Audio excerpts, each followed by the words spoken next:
Hi hello ನಮಸ್ತೆ ಎಲ್ಲರಿಗೂ.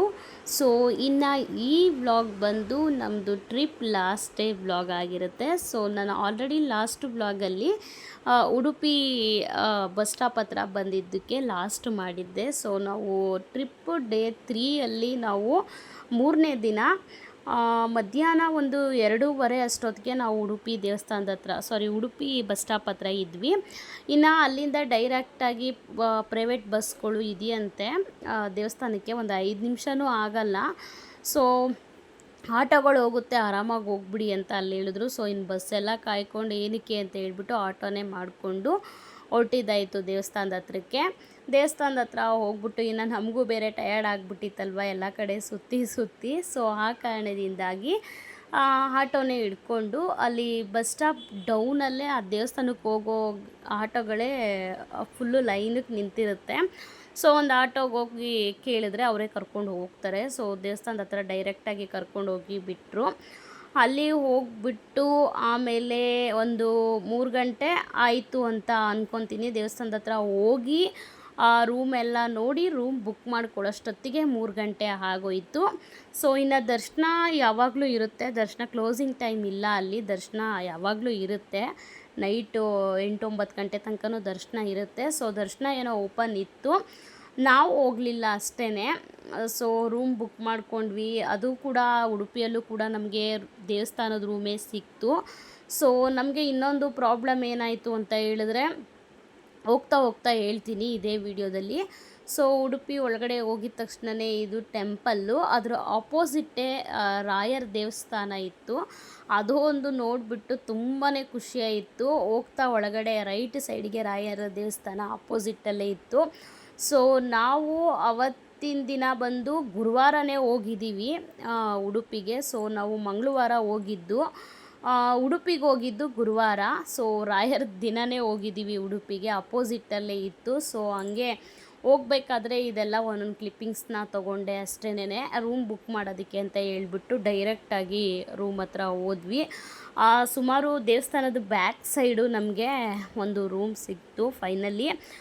Room ಹುಡುಕಿ ಇಲ್ಲಂತೂ ನಿಜವಾಗ್ಲೂ ಸಾಕಾಯಿತು. ಮತ್ತು ಒಂದೊಂದು ತೇರುಗಳನ್ನ ನೋಡಿದ್ರೆ ಹೆಂಗಿದೆ ಅಂತ ಹೇಳಿದ್ರೆ, ಸುಮಾರು ಒಂದು 3-4 ತೇರು ಒಂದೇ ಥರ ಅಷ್ಟು ದೊಡ್ಡ ತೇರುಗಳಿದೆ. ನಿಜವಾಗ್ಲೂ ಅಷ್ಟು ಚೆನ್ನಾಗಿದೆ. ನನ್ನ ಮಗನೇ ನೋಡಿ ಏನಮ್ಮ ಹಿಂಗೈತೆ ಅಂತ ಹೇಳ್ದ. ಸುಮಾರು ಒಂದು 4 ತೇರು ಒಂದೇ ಥರ ಇದ್ವು. ಸೊ ಹಂಗೆ ಹೋಗ್ತಾ ಆಗಲೇ ಹೇಳ್ದಂಗೆ ಉಡುಪಿಲಂತೂ ನಿಜವಾಗ್ಲೂ ರೂಮ್ಸ್ ಯಾವ ಕಡೆ ಸಿಗುತ್ತೆ, ದೇವಸ್ಥಾನದ ರೂಮ್ ಎಲ್ಲಿದೆ, ಎಂಟ್ರೆನ್ಸ್ ಎಲ್ಲಿದೆ, ಎಂಟ್ರೆನ್ಸೇ ಸುಮಾರು ಒಂದು 3 ಕಡೆ ಇದೆ. ನಿಜವಾಗ್ಲೂ ನಮಗೆ ಕನ್ಫ್ಯೂಸ್ ಆಗೋಯಿತು. ಸಿಕ್ಕಾಬಟ್ಟೆ ತಲೆ ಕೆಟ್ಟೋಯ್ತು ಅಂತಲೇ ಹೇಳ್ಬೋದು, ಸಿಕ್ಕಾಬಟ್ಟೆ ದೊಡ್ಡದು ಅಂತಲೇ ಹೇಳ್ಬೋದು. ಎಲ್ಲಿ ಹೋದರೆ ಎಲ್ಲಿ ಬರ್ತೀವಿ ಅನ್ನೋದೇ ಗೊತ್ತಾಗಲ್ಲ. ತುಂಬ ಕನ್ಫ್ಯೂಸ್ ಮಾಡ್ಕೊಂಡ್ವಿ ನಾವು ಅಂತ ಅನಿಸುತ್ತೆ. ಸೊ ಇನ್ನು ಅಲ್ಲಿ ಬ್ಯಾಕ್ ಸೈಡು ದೇವಸ್ಥಾನದ ರೂಮ್ಗಳು ಸಿಗುತ್ತೆ ಅಂತ ಹೇಳಿದ್ರು. ಇನ್ನು ಉಡುಪಿಯಲ್ಲಿ ಗೀತಾ ಮಂದಿರ ಅಂತ ಇದೆ. ಸೊ ಅಲ್ಲೇ ನಮಗೆ ರೂಮ್ ಸಿಕ್ತು. ಇವಾಗ ನಾನು ವಿಡಿಯೋ ಮಾಡ್ತಾಯಿದ್ದೀನಿ ಅಲ್ವ, ಸೊ ಅದೇನೆ ಅದು ಫ್ರಂಟು. ಬಟ್ ಫ್ರಂಟಲ್ಲಿ ಅವರು ಕೊಡಲ್ಲ, ಬ್ಯಾಕ್ ಸೈಡೇ ಹೋಗಿ ತೊಗೋಬೇಕು, ಬ್ಯಾಕ್ ಸೈಡ್ ರೂಮ್ ಇರೋದು ಅಂತ ಹೇಳಿದ್ರು. ಸೊ ಅಲ್ಲಿ ಬಂದು ಬ್ಯಾಕ್ ಸೈಡ್ ಬಂದು ರೂಮ್ನ ಬುಕ್ ಮಾಡ್ಕೊಂಡಿದ್ದಾಯಿತು. ಇನ್ನು ರೂಮ್ ಬುಕ್ ಮಾಡಿಬಿಟ್ಟು ಎಲ್ಲ ಸ್ವಲ್ಪ ಹೊತ್ತು ರೆಸ್ಟ್ ಮಾಡಿದ್ವಿ. ಸೊ ಮಧ್ಯಾಹ್ನ ನಾವೇನೂ ತಿಂದಿರಲಿಲ್ಲ ಅಲ್ವಾ, ಅಲ್ಲೇ ಮರವಂತೆ ಬೀಚ್ ಹತ್ರ ಸ್ವಲ್ಪ ಅದು ಇದು ಸ್ನ್ಯಾಕ್ಸ್ ತಿನ್ಕೊಂಡಿದ್ವಿ. ಇನ್ನು ಇಲ್ಲಿಗೆ ಬಂದಮೇಲೆ ಇನ್ನೊಂದು ಸ್ವಲ್ಪ ಉಳಿದಿದ್ದೆಲ್ಲ ಸ್ನ್ಯಾಕ್ಸ್ ಇತ್ತು. ಇನ್ನು ಲಾಸ್ಟ್ ಡೇ ಅಲ್ವಾ, ಇನ್ನು ಮತ್ತಿನ್ನೇನಕ್ಕೆ ಒಂದು ಸಲ ಬ್ಯಾಂಗ್ಳೂರಿಗೆ ತೊಗೊಂಡೋಗೋದು, ಎಲ್ಲ ಆಲ್ಮೋಸ್ಟ್ ಖಾಲಿ ಆಗಿಬಿಟ್ಟಿತ್ತು. ಸೊ ಸ್ವಲ್ಪ ಇತ್ತು ಅಷ್ಟೇ. ಎಲ್ಲ ತಿಂದು ಮುಗಿಸ್ಬಿಟ್ಟು ಫ್ರೆಶ್ ಅಪ್ ಆಗಿ ಹೋಗಿ ದೇವಸ್ಥಾನ ದರ್ಶನ ಮಾಡ್ಕೊಂಡು ಬಂದ್ಬಿಡೋಣ ಅಂತ ಹೇಳ್ಬಿಟ್ಟು ಎಲ್ಲ ಹಂಗೆ ರೂಮ್ದೆಲ್ಲ ಹೆಂಗಿದೆ ಅಂತ ಹೇಳ್ಬಿಟ್ಟು ರೂಮ್ದೆಲ್ಲ ಒಂದು ಸಿಂಪಲ್ಲಾಗಿ ಒಂದು ವೀಡಿಯೋನ ಮಾಡಿಕೊಂಡೆ.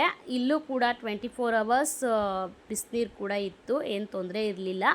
ನಾನು ಸ್ನ್ಯಾಕ್ಸ್ದು ಎಲ್ಲ ಯಾವುದು ವೀಡಿಯೋ ಮಾಡ್ಕೊಂಡಿಲ್ಲ. ಸೊ ಎಲ್ಲ ತಿಂದುಬಿಟ್ಟು ಆಮೇಲೆಲ್ಲ ಸ್ನಾನ ಮಾಡ್ಕೊಂಡ್ವಿ. ಎಲ್ಲರೂ ಸ್ನಾನ ಮಾಡಿಕೊಂಡು ಫ್ರೆಶ್ ಅಪ್ ಆದ್ವಿ. ಬೆಳಗ್ಗೆನೇ ಸ್ನಾನ ಮಾಡಿ ಕೊಲ್ಲೂರಿಂದ ನಾವು ಬಿಟ್ಟಿದ್ವಿ. ಬಟ್ ಆದರೂ ಕೂಡ ನಮಗೆ ಆ ಸೆಕೆ ಒಳಗಡೆ ಆಗ್ತಾನೇ ಇರಲಿಲ್ಲ. ಹಂಗೂ ನಾನು ಮಕ್ಕಳೆಲ್ಲ ಬಿಸಿನೀರಲ್ಲೇ ಮಾಡ್ಕೊಂಡ್ವಿ. ಯಜಮಾನ್ರಂತೂ ತಣ್ಣೀರಲ್ಲೇ ಸ್ನಾನ ಮಾಡಿಕೊಂಡ್ರು. ಎಲ್ಲರೂ ಸ್ನಾನ ಮಾಡಿಕೊಂಡು ಇವತ್ತು ಡೇ 3 ಆಗಿರೋದ್ರಿಂದ ಇವತ್ತು ದರ್ಶನ ಎಲ್ಲ ನೈಟ್ ಹೆಂಗೂ ಬೇಗನೆ ಬಂದಿದ್ದೀವಿ. ನಾವು ನೈಟ್ ಬರಬೇಕಿತ್ತು. ಸೊ ನೈಟ್ ಬಂದು ಬೆಳಿಗ್ಗೆ ದರ್ಶನ ಮುಗಿಸ್ಕೊಂಡು ಆಮೇಲೆ ಆಫ್ಟರ್ನೂನ್ ಆದಮೇಲೆ ಮಲ್ಪೆ ಬೀಚ್ಗೆ ಹೋಗೋಣ ಅಂತ ಪ್ಲ್ಯಾನ್ ಮಾಡ್ಕೊಂಡಿದ್ವಿ. ಸೊ ನಾವು ಕಮಲಶಿಲೆಗೊಂದು ಹೋಗದೇ ಇರೋ ಕಾರಣದಿಂದಾಗಿ ಇಲ್ಲಿಗೆ ಉಡುಪಿಗೆ ಬೇಗ ಬಂದುಬಿಟ್ವಿ. ನಮಗೂ ಸಿಕ್ಕಾಬಟ್ಟೆ ಟಯರ್ಡ್ ಆಗಿರೋದ್ರಿಂದ ಬೇಗ ಬಂದು ಉಡುಪಿಗೆ ಹೆಂಗೂ ಬೇಗ ಬಂದಿದ್ದೀವಲ್ವ, ದರ್ಶನ ಎಲ್ಲ ಮುಗಿಸ್ಕೊಂಬಿಡೋಣ. ಇವತ್ತು ಮಾರ್ನಿಂಗ್ ಬೇಗ ಎದ್ದು ಮಲ್ಪೆಗೆ ಹೋಗ್ಬಿಡೋಣ, ಸಂಜೆ ತನಕ ಆರಾಮಾಗಿ ಎಂಜಾಯ್ ಮಾಡೋಣ. ಮಲ್ಪೆಯಲ್ಲಿ ಕಡೆ ದಿನ ಅಲ್ವಾ, ಒಂಥರ ಹೋಗ್ಬೇಕಾದ್ರೆ ಇದ್ದಿದ್ದ ಖುಷಿ ಬರಬೇಕಾದ್ರೆ ನಿಜವಾಗ್ಲೂ ಇರಲ್ಲ. ಅದೊಂದು ಬೇಜಾರು ಮೂಮೆಂಟ್ ಅಂತಲೇ ಹೇಳ್ಬೋದು. ಇನ್ನು ಇದು ಡೇ 3ನೇ ಆಗಿರ್ಬೋದು, ಬಟ್ ಉಡುಪಿ ಪೂರ್ತಿ ಒಂದು ದಿನಕ್ಕೆ ಹಾಕ್ಬಿಡೋಣ ಅಂತ ಹೇಳ್ಬಿಟ್ಟು ಈ ವ್ಲಾಗಲ್ಲಿ ಡೇ 3 ಡೇ 4 ಎರಡೂ ಕೂಡ ಇನ್ಕ್ಲೂಡ್ ಆಗಿದೆ. ಬಟ್ ನಾನು ಏನಕ್ಕೆ ಅಂತ ಹೇಳಿದ್ರೆ ಅದಕ್ಕೆ ಇದನ್ನು ಸೇರಿಸೋದು ಬೇಡ, ಅರ್ಧ ಅರ್ಧ ಆಗುತ್ತೆ ಅಂತ ಹೇಳ್ಬಿಟ್ಟು ಉಡುಪಿ ಪೂರ್ತಿ ಒಂದು ವ್ಲಾಗ್ ಮಾಡಿಬಿಡೋಣ ಅಂತ ಹೇಳ್ಬಿಟ್ಟು ಉಡುಪಿದು ಹಿಂದಿನ ದಿನವೇ ನೈಟೇ ದರ್ಶನ ಎಲ್ಲ ಮುಗಿಸ್ಕೊಂಡ್ವಿ. ಸೊ ಇದಕ್ಕೇ ನಾನು ಅಟ್ಯಾಚ್ ಮಾಡಿದ್ದೀನಿ ಅಷ್ಟೇನೆ. ಆಗಲೇ ಹೇಳ್ದಂಗೆ ಸ್ನಾನ ಎಲ್ಲ ಮಾಡಿಕೊಂಡು ಫ್ರೆಶ್ ಅಪ್ ಆಗಿ ಎಲ್ಲ ರೆಡಿಯಾಗಿ ದೇವಸ್ಥಾನಕ್ಕೆ ಹೊರಡೋಣ ಅಂತ ಹೇಳ್ಬಿಟ್ಟು ದೇವಸ್ಥಾನಕ್ಕೆ ಹೊರಡ್ತಾ ಇದ್ವಿ. ಆಮೇಲೆ ಸ್ವಲ್ಪ ಇನ್ನೊಂದು ಏನೋ ಪ್ರಾಬ್ಲಮ್ ಆಯಿತು ಅಂತ ನಾನು ಆಗಲೇ ಹೇಳಿದೆ. ನಾವು ಬೇಗ ಮಧ್ಯಾಹ್ನನೇ ಬಂದಿರೋ ಕಾರಣದಿಂದಾಗಿ ನಮಗೆ ರೂಮು ನಾಳೆ ನಮಗೆ 9:50ಕ್ಕೆ ನಮಗೆ ಟ್ರೈನ್ ಇದ್ದಿದ್ದು. ಸೊ 9:50 ತನಕ ನಮಗೆ ರೂಮು ನಾಳೆ ಅವರು ಕೊಡ್ತಿರಲಿಲ್ಲ, 24 hours ಅಷ್ಟೇ. ಸೊ ಇವತ್ತು ಮಧ್ಯಾಹ್ನ ಬಂದಿದ್ದೀವಿ ಅಂದರೆ ನಾಳೆ ಮಧ್ಯಾಹ್ನಕ್ಕೆ ಕ್ಲೋಸು, 12 ಗಂಟೆ 1 ಗಂಟೆ ಅಷ್ಟೊತ್ತು ಕ್ಲೋಸ್ ಅಂತೆ, ಅದು ಇಲ್ಲಿ ರೂಲ್ಸು. ಸೊ ಆ ಕಾರಣದಿಂದಾಗಿ ಇನ್ನು ನಾಳೆ ಮಧ್ಯಾಹ್ನಕ್ಕೆ ಮುಗಿದೋದ್ರೆ ನಾವು ನಾಳೆ ಮಧ್ಯಾಹ್ನ ಮಲ್ಪೆಯಲ್ಲಿ ಇರ್ತೀವಿ. ಸೊ ನಾವು ಮಲ್ಪೆಯಿಂದ ಬಂದು ಫ್ರೆಶ್ ಅಪ್ ಆಗಿ ನಾವು ಹೊರಡೋದಕ್ಕೆ ಏನಿಲ್ಲ ಅಂದರೂ ಒಂದು 7:30ಗೆ ನಾವು ರೂಮಿಂದ ಚೆಕ್ಔಟ್, ಒಂದು 8 ಗಂಟೆ 7:30ಗೆ ಚೆಕ್ಔಟ್ ಆಗ್ತೀವಿ. 8:50ಕ್ಕೋ 9:50ಕ್ಕೋ ಸರಿಯಾಗಿ ನನಗೆ ನೆನಪಿಲ್ಲ. ಸೊ ಆವಾಗ ಟ್ರೈನ್ ಇದ್ದಿದ್ದು. ಆ ಕಾರಣದಿಂದಾಗಿ ಅದೊಂದು ಪ್ರಾಬ್ಲಮ್ ಆಯಿತು. ಅದಕ್ಕೇ ನಾವೊಂದು ಇದ್ದಿದ್ದು 2 ಗಂಟೆ 2:30 ಅಂತ ಹೇಳಿದರು. ನಾಳೆ ಮಾರನೇ ದಿನ ನಮಗೆ 2 ಗಂಟೆ 2:30 ಕ್ಲೋಸ್ ಆದ್ರೂ ಇನ್ನೂ ನಮಗೆ ಸಂಜೆ ತನಕ ನೈಟ್ ತನಕ ಅವರು ನಮಗೆ ಎಕ್ಸ್ಟ್ರಾ ಕೊಡ್ತಿರಲಿಲ್ಲ. ಇನ್ನು 2:30 ಅಂತ ಹೇಳಿದ್ರೆ 3:30, 4:30, 5:30, 6:30, 7:30 ಮಿನಿಮಮ್ ಅಂದರೂ 5ರಿಂದ 6 ಅವರ್ ಎಕ್ಸ್ಟ್ರಾ ಆಗುತ್ತೆ. ಸೊ ಅಲ್ಲಿ ತನಕ ನಮ್ಗೆ ನಿಜವಾಗ್ಲೂ ಕೊಡ್ತಿರಲಿಲ್ಲ ಅವರು. ಆ ಕಾರಣದಿಂದಾಗಿ ನಾವು 1 ದಿನಕ್ಕಲ್ಲ 2 ದಿನಕ್ಕೆ ರೂಮ್ನ ಬುಕ್ ಮಾಡ್ಕೊಂಡ್ವಿ. ಅದೊಂದು ಪ್ರಾಬ್ಲಮ್ ಆಯ್ತು ಅಷ್ಟೇನೆ. ನಾವು ಆವತ್ತು ಡೇ 3ಯಲ್ಲಿ ನಾವು ಕಮಲಶಿಲೆಗೆ ಹೋಗಿ ಎಲ್ಲ ಮುಗಿಸ್ಕೊಂಡು ಬಂದಿದ್ದಿದ್ರೆ ನೈಟು ನಾವು ಉಡುಪಿಗೆ ಬಂದಿದ್ದರೆ ಕರೆಕ್ಟ್ ಆಗ್ತಿತ್ತು. ಅವಾಗ ನಮಗೆ ಮಾರನೇ ದಿನ ನಮಗೆ ಕವರ್ ಆಗ್ತಿತ್ತು ಅಲ್ಲೇ ನೀಟಾಗಿ. ನಾವಿವತ್ತು ಸಂಜೆ ಹೋಗಿ ನೈಟು ಎಷ್ಟೊತ್ತಾದರೂ 7 ಗಂಟೆ 7:30 ಅಷ್ಟೊತ್ತಿಗೆ ನಾವು ಉಡುಪಿಗೆ ಬಂದಿದ್ರೆ ಮಾರ್ನಿಂಗ್ ಎದ್ದು ದರ್ಶನ ಮುಗಿಸ್ಕೊಂಡು ಮಲ್ಪೆಗೆ ಹೋಗಿದ್ದಿದ್ರೆ ಮಲ್ಪೆಲೆಲ್ಲ ಮುಗಿಸ್ಕೊಂಡು ಮತ್ತೆ ಬಂದು ಒಂದು 7 ಗಂಟೆ 8 ಗಂಟೆ ಅಷ್ಟೊತ್ತಿಗೆ ಚೆಕ್ಔಟ್ ಆಗಿದ್ರು ಊಟ ಎಲ್ಲ ರೆಡಿ ಮಾಡಿಕೊಂಡು ನಾವು ಟ್ರೈನಲ್ಲಿ ತಿನ್ಕೋಬೋದಾಗಿತ್ತು. ಈ ಥರ ಪ್ಲ್ಯಾನ್ ಮಾಡಿದ್ದೇ ಹಿಂಗೆ ನಾವು. ಬಟ್ ಅಲ್ಲಿ ಅದೊಂದು ಪ್ರಾಬ್ಲಮ್ ಆಗಿದ್ದರಿಂದ ನಮಗೆ ಇಲ್ಲಿ 2 ದಿನಕ್ಕೆ ನಾವು ರೂಮ್ ಬುಕ್ ಮಾಡ್ಕೊಳ್ಳೋ ಹಾಗೆ ಆಯಿತು. ಸೊ ರೂಮ್ ಏನು ಮಾಡೋದಕ್ಕಾಗಲ್ಲ ಅಂತ ಹೇಳ್ಬಿಟ್ಟು 2 ದಿನಕ್ಕೆ ರೂಮ್ ಬುಕ್ ಮಾಡ್ಕೊಂಡ್ವಿ ಫೈನಲಿ. ರೂಮ್ ಮಾತ್ರ ನಿಜವಾಗ್ಲೂ ಚೆನ್ನಾಗಿತ್ತು. ಬಿಸಿನೀರಂತೂ 24 hours ಇತ್ತು. ಆಮೇಲೆ ನೆಕ್ಸ್ಟು ದರ್ಶನ ಎಲ್ಲ ಮುಗಿಸ್ಕೊಂಡಿದ್ದಾಯಿತು. ದರ್ಶನ ಮಾತ್ರ ಸೂಪರಾಗಾಯಿತು ಅಂತಲೇ ಹೇಳ್ಬೋದು. ಸಿಕ್ಕಾಬಟ್ಟೆ ಜನ ಇದ್ದರು, ತುಂಬಾ ರಶ್ ಇತ್ತು ಅಂತ ಹೇಳ್ಬೋದು. ಎಕ್ಸ್ಪೆಷಲಿ ಉಡುಪಿಲಂತೂ ಸಿಕ್ಕಾಬಟ್ಟೆ ಜನ ಇದ್ದರು. ಸೊ ದರ್ಶನ ಎಲ್ಲ ಮುಗಿಸ್ಕೊಂಡು ಹಂಗೆ ಒಂದು ಹೊರಗಡೆ ಎಲ್ಲ ಒಂದೊಂದು ಹಂಗೆ ವೀಡಿಯೋ ಕ್ಲಿಪ್ಪಿಂಗ್ಸ್ನ ತೊಗೋತಾ ಇದ್ದೆ. ನಿಜವಾಗ್ಲೂ ದೇವಸ್ಥಾನ ಸುತ್ತ ಯಾವ ರೀತಿ ಇದೆ ಅಂತ ಹೇಳಿದ್ರೆ ನಿಜವಾಗ್ಲೂ ಒಂಥರ ಮಂತ್ರಾಲಯ ನೋಡ್ದಂಗೆ ಆಯಿತು ನನಗೆ. ಮಂತ್ರಾಲಯದು ಸೇಮ್ ಇದೇ ಥರ, ಏನೋ ಅಷ್ಟು ದೊಡ್ಡದಾಗಿದೆ. ಎಲ್ಲಿ ಕೂತ್ಕೊಳ್ಳೋದು, ಎಲ್ಲಿ ಹೋಗೋದು, ಎಲ್ಲಿ ನಿಂತ್ಕೊಳ್ಳೋದು ಅಂತಲೇ ಗೊತ್ತಾಗಲ್ಲ ಅಂತೇನಿಲ್ಲ, ಅಷ್ಟು ದೊಡ್ಡದಾಗಿದೆ. ಮಾಮೂಲಿ ಎಂಟ್ರೆನ್ಸ್ ಇರೋದೇ ಒಂದೇ ಕಡೆ, ಆರಾಮಾಗಿ ಹೋಗ್ಬೋದು, ಎಲ್ಲ ಗೊತ್ತಾಗುತ್ತೆ. ಬಟ್ ಇಲ್ಲಿ ನಿಜವಾಗ್ಲೂ ಹೇಳ್ತೀನಿ, ಉಡುಪಿಲಿ ಎಂಟ್ರೆನ್ಸ್ ಯಾವುದು ಅಂತಲೇ ಗೊತ್ತಿಲ್ಲ. 3 ಕಡೆ ಎಂಟ್ರೆನ್ಸ್ ಇದೆ. ನನಗೆ ತಲೆ ಕೆಟ್ಟೋಯ್ತು ಅಂತ ಹೇಳ್ಬೋದು. ನಾವು ಸ್ಟಾರ್ಟಿಂಗ್ ಬಂದಿದ ತಕ್ಷಣ ರಾಯರ ದೇವಸ್ಥಾನ ಎದುರುಗಡೆ ಇದ್ದಿದೆ ಎಂಟ್ರೆನ್ಸು ಅಂತ ನಾನು ತಿಳ್ಕೊಂಡೆ. ನಿಜವಾದ ಎಂಟ್ರೆನ್ಸ್ ಅಲ್ಲ, ಅದು ಕನಕನ ಕಿಂಡಿ. ಅಲ್ಲಿಂದ ಕನಕನ ಕಿಂಡಿಯಿಂದ ದೇವ್ರ ದರ್ಶನ ಮಾಡೋದಕ್ಕೆ ಅದೊಂದು ಇದು ಮಾಡಿಕೊಟ್ಟಿದ್ದಾರೆ. ಸೊ ಅಲ್ಲಿ ನೋಡಿಬಿಟ್ಟು ಬ್ಯಾಕ್ ಸೈಡ್ಗೆ ಹೋಗಬೇಕು. ಅಲ್ಲಿಂದಲ್ಲಿ ಎಷ್ಟು ಕಡೆ ಓಡಾಡಿಸಿದ್ರು ಅಂದರೆ ನಿಜವಾಗ್ಲೂ ಕನ್ಫ್ಯೂಸ್ಡ್ ಆದಿದ್ವಿ ಅಂತಲೇ ಹೇಳ್ಬೋದು. ಒಂಥರ ಕನ್ಫ್ಯೂಸ್ ಆದರೂ ದರ್ಶನ ಮಾತ್ರ ಸೂಪರಾಗಾಯಿತು ಅಂತ ಹೇಳ್ಬೋದು. ಸಿಕ್ಕಾಬಟ್ಟೆ ಜನ, 1 hour ಮೇಲಾಯಿತು ದರ್ಶನ ಮುಗಿಸಿ ನಾವು ಹೊರಗಡೆ ಬರೋದಕ್ಕೆ. ಹೊರಗಡೆ ಬಂದು ಸ್ವಲ್ಪ ಹೊತ್ತು ಅಲ್ಲೇ ಕೂತಿದ್ವಿ. ಎಲ್ಲ ಸುತ್ತ ಸೂರ್ಯ ಮುಳುಗ್ತಾ ಇರೋದನ್ನ ನೋಡಿ ಎಷ್ಟು ಖುಷಿ ಆಯಿತು ಅಂತೇಳಿದ್ರೆ, ಅದೆಲ್ಲ ಸುತ್ತಮುತ್ತ ಒಂದು ವ್ಯೂನ ನೋಡ್ತಿದ್ರೆ ಮನಸ್ಸಿಗೆ ಏನೋ ಒಂಥರ ಸಮಾಧಾನ ಅಂತಲೇ ಹೇಳ್ಬೋದು. ಇರು ಸುರು ಬೈಲಿ ಮುಂದಕ್ಕೆ ಬೈಲಿ ಹೋಗವ, ಕೇಳ್ಕೊಬರೋಗವ ಸಪೋಟ ಎಷ್ಟು ಅಂತ. ಅಂಕಲ್ ಸಪೋಟ ಎಷ್ಟು KG ಸಪೋಟ ಎಷ್ಟು? ನೀನು ಅಲ್ಲಿ ತೋರಿಸು. Super ಆಗವೆ, super. ಕೇಳ್ಕೊಬರೋಗವ ನನ್ನ ಮಗಳಲ್ವ ನೀನು. ಸಪೋಟ ಎಷ್ಟು KG? ಹೋಗವ ನೀನು. ಅಯ್ಯೋ ಸೆರಗ್ ಬಿಡು ಸೀರೆ ಎತ್ಕೊಂಡು ಹಾಂ ಸೀರೆ ಮೇಲೆ ಸಪೋಟ ಎಷ್ಟು ಕೆ ಜಿ ಏಯ್ ಸುಮ್ಮನೆ ಮುಚ್ಕೊಂಡೆ ನೀನು ಬಾಯ ಹಾಂ ಎಷ್ಟು ಕೆ ಜಿ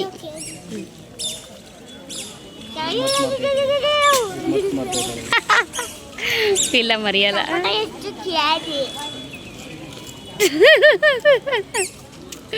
ಕೇಳ್ಕೊಬಂದು ಈಗ ಮರ್ತ್ಕೊಂಡು ತಿರ್ಗೋ ಕಳ್ಸೋದು ಎಷ್ಟು ನಾಳೆ ಸರಿ ಗುಡ್ ನನ್ನ ಮಗಳು ನೋಡಲ್ಲೇ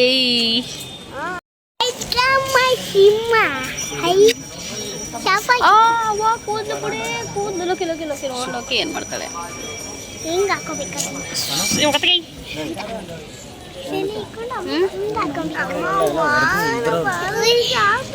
ಎಲ್ಲ ಕರಿ ಅಗಣಗಳಾದಂಗೆ ಆಗ್ಬಿಟ್ಟಿದ್ವಿ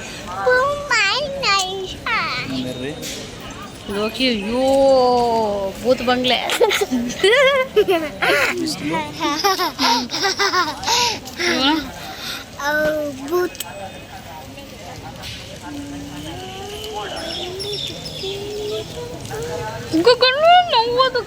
ಗಡ್ಡ ನೋವು ಕಣಿ ಗಡ್ಡ ನೋವು ಕೆಳಗಡೆ ಸುರು ಬಣ್ಣನೆ ಓಡಿಸಿಲ್ಲ ಅಪ್ಪ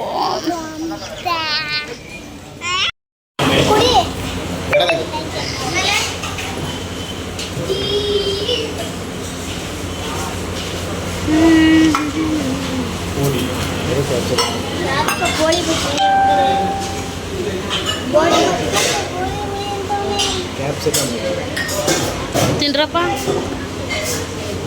ಏಯ್ ಹಂಗಿಡ್ಕ ತಿನ್ನಕ ಅಲ್ಲಿ ದೇವಸ್ಥಾನದ ಸುತ್ತ ಕೂತ್ಕೊಳ್ಳೋದಕ್ಕೆ ಅಂತ ಹೇಳ್ಬಿಟ್ಟು ಎಷ್ಟು ಚೆನ್ನಾಗಿ ಮಾಡಿದ್ದಾರೆ ಅಂತ ಹೇಳಿದ್ರೆ ಸಿಮೆಂಟಲ್ಲಿ ಮಾಮೂಲಿ ಪಾರ್ಕ್ಗಳಲ್ಲೆಲ್ಲ ಇರುತ್ತಲ್ವ ಸೊ ಆ ರೀತಿ ಫೆಸಿಲಿಟೀಸ್ನ ಮಾಡಿದ್ದಾರೆ ಎಲ್ಲ ಪೂರ್ತಿ ದರ್ಶನ ಎಲ್ಲ ಮುಗಿಸ್ಕೊಂಡು ಅಷ್ಟೊತ್ತಾದರೂ ಸೆಕೆ ಕಮ್ಮಿನೇ ಆಗಿರಲಿಲ್ಲ ಅಲ್ಲೇ ಎಲ್ಲ ಕೂತ್ಕೊಂಡ್ಬಿಟ್ಟಿದ್ವಿ ಹಂಗೆ ಎದುರುಗಡೆ ಅಪೋಸಿಟ್ ರಾಯರ ದೇವಸ್ಥಾನ ಇತ್ತಲ್ವ ಸೊ ರಾಯರ ದೇವಸ್ಥಾನಕ್ಕೆ ಹೋಗಿ ಅಲ್ಲೂ ದರ್ಶನ ಎಲ್ಲ ಮುಗಿಸ್ಕೊಂಡು ಅಕ್ಷತೆ ತೊಗೊಂಡು ಸ್ವಲ್ಪ ಹೊತ್ತು ಹೊರಗಡೆ ರೆಸ್ಟ್ ಮಾಡ್ಕೊಂಡು ಕೂತಿದ್ವಿ ಅಲ್ಲಿ ಅಪೋಸಿಟಲ್ಲಿ ಸಪೋಟನ ಮಾರ್ತಿದ್ರು ಸೊ ಎಷ್ಟು ಅಂತ ಕೇಳ್ಕೊಬರೋಗು ಅಂತ ಹೇಳ್ಬಿಟ್ಟು ನನ್ನ ಮಗಳು ತಲೆ ತಿಂತಾಯಿದ್ವಿ ಅದು ನಾನು ರೈಟ್ ಎಲ್ಲ ನೋಡ್ಕೊಂಡು ಹೋಗಿದ್ದಕ್ಕೆ ಅದಕ್ಕೆ ನಾನು ಅದು ತಗೊಳ್ಳೋದ ಅಂತ ಯೋಚನೆ ಮಾಡಿದ್ವಿ ಏನಿರಲ್ಲ ಅದು ಹಾಂ 150 ನಾನು 130 ಅಷ್ಟೇ ಹಾಂ ಯಾವುದು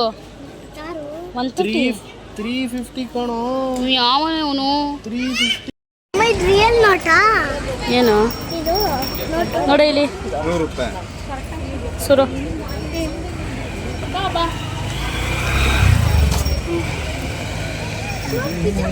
ಚೆನ್ನಾಯ್ತಲ್ಲ ಏನಾಗೈತೆ ಅದರಲ್ಲಿ ಮೇನ್ ರಿಟರ್ನ್ ಜೋರಾಗಿ ಹೊಡೆದ್ರೆ ಹೊಡೆದೈತದೆ ಅಂತ ಮಾರ್ಬಲ್ ಅಲ್ಲಿ ಹೊಡೆದೈತದೆ ಅಂತ ಎತ್ತೈತಲ್ಲಿ